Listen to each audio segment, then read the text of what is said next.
ल साथीहरु नमस्कार। आज चाहिँ मैले शिक्षाका उद्देश्य अन्तर्गत व्यक्तिगत शिक्षाको व्यक्तिगत उद्देश्य र शिक्षाको सामाजिक उद्देश्य अन्तर्गतको पाठहरूलाई चाहिँ हामीले ट्रिकी तरिकाले कसरी चाहिँ बुझ्ने त्यो चाहिँ मैले ल्याएर आएको छु है। ल अब चाहिँ पहिले चाहिँ हामी सर्वप्रथम चाहिँ हामी व्यक्तिगत उद्देश्यतर्फ जाउँ है त।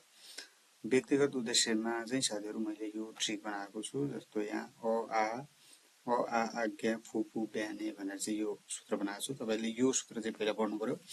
अ आ आज्ञा फुपु ब्याने भनेर चाहिँ पढ्नु पर्यो। जसमा चाहिँ अबाट आउँछ अन्तर्निहित शक्ति विकास, अन्तर्निहित शक्ति विकास। त्यसैगरी आबाट आत्मानुभूति, त्यसैगरी फेरि अर्को आबाट चाहिँ आत्माभिव्यक्ति, त्यसैगरी अर्को ज्ञाबाट चाहिँ आउँछ तपाईको ज्ञान प्राप्ति, त्यसैगरी यहाँ फ भएछ फुबाट आउँछ तपाईको फुर्सदको समयको सदुपयोग, त्यसैगरी पुबाट आउँछ पूर्ण जीवनको तयारी, ब्याबाट आउँछ व्यावसायिक क्षमताको विकास, त्यसैगरी नेबाट नेतृत्व विकास गरेर अ आ आज्ञा फुपु ब्याने भनेर व्यक्तिगत उद्देश्य तपाईहरुले कन्ठ गर्न सक्नुहुन्छ है। त्यसैगरी अब अर्को चाहिँ सामाजिक उद्देश्य तर्फको चाहिँ मैले यो यसरी बनाएको चाहिँ हेरेर ग्यासमा चना साज भनेर ग्यासमा चना साज भनेर बनाएको छु। यो चाहिँ अलि सजिलो छ। फेरि ग्यासमा चना साज भनेर पढ्नु पर्यो। ज्ञानबाट ज्ञान र प्रविधिको विकास, यहाँ चाहिँ उतापट्टि चाहिँ ज्ञान प्राप्ति व्यक्तिगत उद्देश्यतर्फ र यतातर्फ चाहिँ फेरि ज्ञान र प्रविधिको विकास।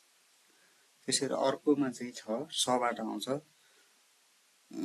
संस्कृतिको संरक्षण, सबाट संस्कृतिको संरक्षण, ज्ञानबाट ज्ञान र प्रविधिको विकास भने हैन, ज्ञान र प्रविधिको विकास।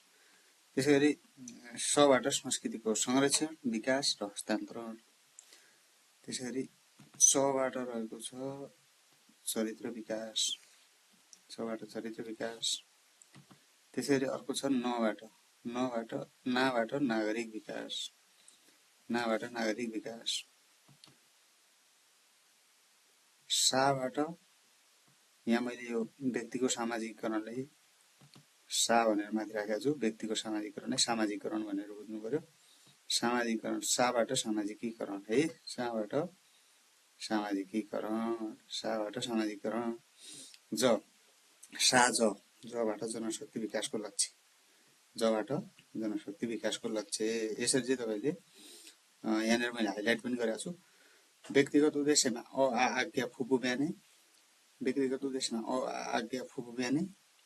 त्यसपछि अबाट अन्तर्निहित शक्ति विकास, आबाट आत्मानुभूति, आबाट आत्म अभिव्यक्ति, ज्ञानबाट ज्ञान प्राप्ति, फुबाट फुर्सदको समयको सदुपयोग, पुबाट पूर्ण जीवनको तयारी, ब्याबाट व्यावसायिक क्षमताको विकास र नेबाट नेतृत्व विकास भनेर यो चाहिँ व्यक्तिगत उद्देश्यतर्फ पर्यो।